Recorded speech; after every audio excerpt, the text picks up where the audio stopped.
Greetings and welcome to the 74th episode of Retro Rant. For this one we will be returning to the Commodore Amiga for some puzzle action, reviewing a classic game, Chip's Challenge, originally released by Epix in 1989. Every microcomputer under the sun got a port, of course including the beloved MIGI, which got a port in 1990. This was a game I had back in the day, but it seemed too chaotic for me back then, so I quickly lost interest in it. I have lately started replaying it, so now would be a perfect time to see if it is any worth revisiting or not, according to the ever unpopular Rant test.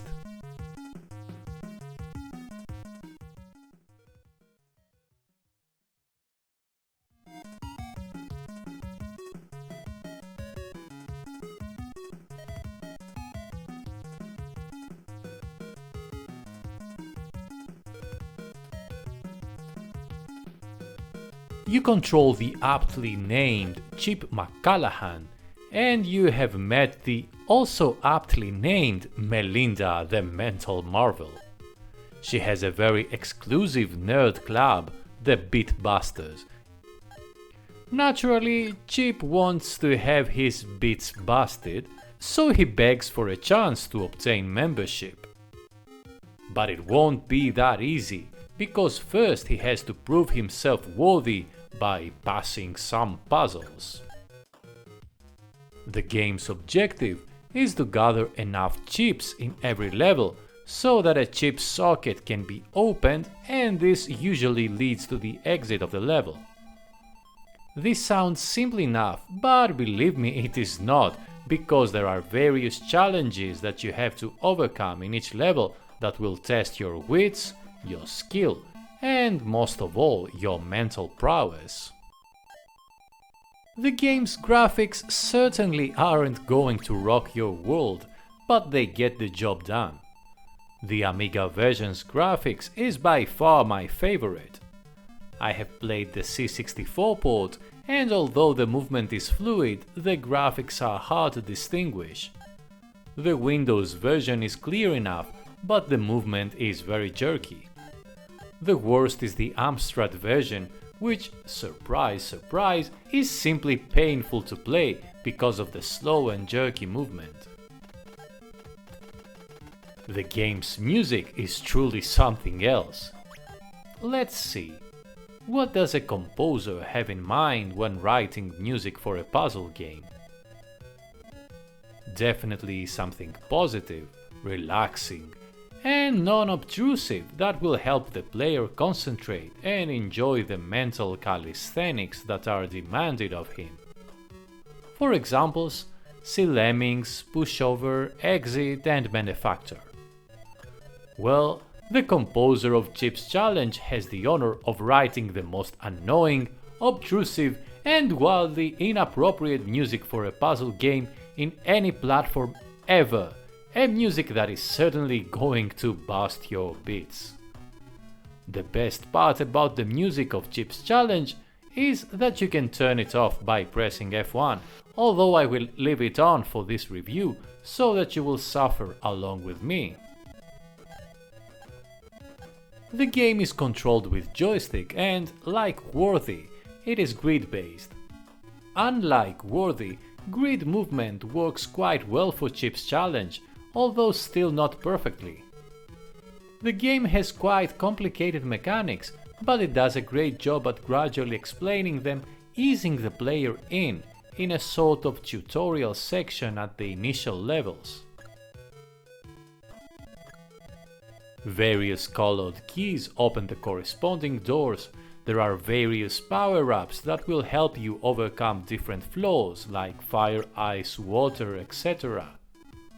There are several enemy types with different behaviors that you need to learn in order to be able to avoid them. Various switches can make blocks appear or disappear, or they can make enemies spawn or move. There are blocks which you can and must move around Sokoban style, and these can help create a passage through bombs, water, or they can cunningly be used to lead the enemies away. There are other mechanics as well, such as teleports, traps, conveyor belts, mazes, invisible walls, ice slides, and so on, which I would need another Retro Rant episode to mention, so your best bet is playing the game yourself. The game also features a time limit, which I usually hate, but it is generous enough to not be a problem in most cases, while in some levels you have infinite time, thankfully. The game consists of 148 levels. Thankfully, there is a password system and infinite lives, and the game also offers you the option of skipping a level if you fail a few times, so there are some nice quality of life features, very rare for a late 80s game. What is interesting is that some of the levels in the Amiga version are completely different than the other ports, although the level title and the password remain the same. And let's talk about what makes or breaks a puzzle game, and that is level design. And I am happy to say that Chip's Challenge offers some excellently designed, fiendish levels, and here and there a few annoying levels that rely mostly on trial and error.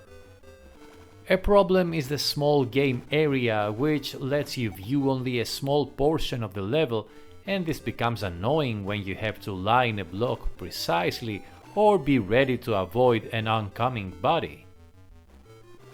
Another problem is that in some levels you barely manage to overcome a difficult part and then you die, so you have to do the thing from the beginning of the level, but this was business as usual in games from the 80s. Thankfully, I can save state my way around this problem. Overall, I quite enjoy Chip's Challenge. It is a very good and brilliant in parts puzzler with some outstandingly awful music. I just become greedy and wish the sequel could also find its way to the Amiga. So that's it for now, take care not to have your bits busted, and I'll see you next time!